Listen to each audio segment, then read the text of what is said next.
안녕하세요. 사람을 더 건강하게 인강한의원 최서우 원장입니다.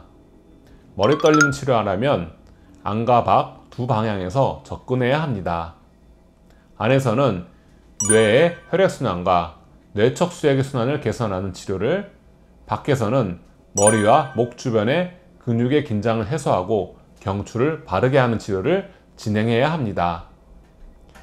이렇게 치료를 진행하다 보면 목의 경직이 감소하면서 머리 떨림이 빠르게 사라지는 모습을 볼 수 있습니다. 그런데 드물게 원하는 목표만큼 속도가 나지 않아서 생활에서 그 원인을 찾았었는데 수차례 비슷한 경우가 있었습니다. 뇌를 과로하게 만들고 뒷머리와 목을 굳게 하는 습관을 매일 되풀이하고 있었던 것입니다. 장시간 스마트폰을 사용하는 분들부터 하루에 꼭 책을 한 권 이상 읽는다는 분, 그리고 더 나아가서는 성경이나 불경을 손으로 필사하는 분까지 머리 떨림을 악화시킬 수 있는 다양한 경우를 접했습니다. 이번 영상에서는 왜 이러한 습관들이 머리 떨림을 심하게 하는지 설명하려고 합니다.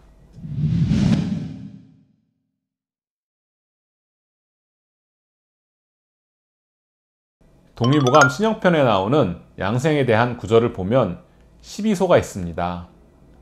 적게 생각하고 적게 염려하고 적게 욕심내고 적게 일하고 적게 말하고 적게 웃고 적게 슬퍼하고 적게 즐거워하고 적게 기뻐하고 적게 화내고 적게 좋아하고 적게 미워하라.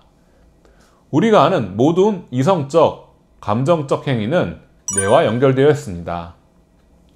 12소의 양생격언은 뇌를 쉬게 하라는 성인들의 충고라고 할 수 있습니다. 뇌를 많이 사용할수록 뇌에서 필요로 하는 산소와 영양분의 양이 늘어나고 이를 공급하기 위한 몸의 피로도도 높아집니다. 더구나 우리 몸의 노화가 시작되는 50대가 넘어가면 뇌를 지탱하는 공급 능력도 감소하여 뇌순환 자체에 문제가 생기게 됩니다. 따라서 뇌순환 문제로 인한 머리 떨림이 생기기 쉬운 상태가 됩니다. 이런 상황에서 바르지 않은 자세로 오랫동안 집중하는 일을 반복하다 보면 척추의 건강도 무너집니다. 등이 굽고 고개가 숙여져서 꺾이는 일자목이 되면서 뒷머리와 목에 연결된 근육들이 전부 굳습니다. 머리 떨림이 생기는 안과 밖의 조건이 다 갖추어진 것입니다. 여기에 시간을 가치 있게 보내려는 의욕이 합쳐지면서 탈이 나기 시작하는 분들이 많습니다. 열의를 가지고 공부를 열심히 할수록, 책을 많이 읽을수록, 성경과 불경을 하나하나 옮겨 쓸수록 뇌는 더 많이 활동해야 하고 목과 등, 어깨가 굳습니다.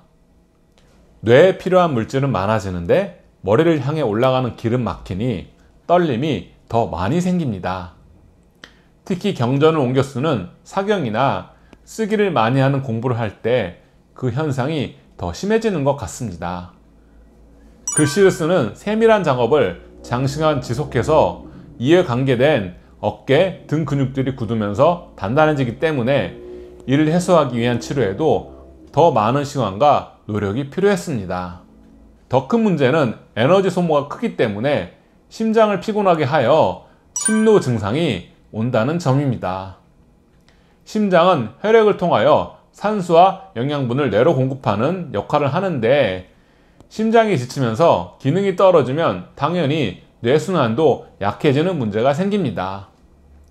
신경 쓰는 것을 최대한 덜 하는 것이 건강에 도움이 됩니다. 이런 말씀들을 드리면 대개 처음에는 서운해 하십니다. 내가 벌써 그래야 하나요? 하는 표현을 하셔서 설득하는데 진땀을 빼기도 합니다. 그런데 괜찮겠지 하고 무리하셨다가 좋아지던 머리 떨림이 일시적으로 다시 심해지는 것을 겪으시면 아, 내가 지금까지 무리했던 거 맞구나 하고 더 조심하기 시작합니다. 오늘 말씀드렸던 내용이 머리 떨림으로 고생하시는 모든 분들께 도움이 되길 바라며 이상으로 이번 영상을 마치겠습니다. 감사합니다.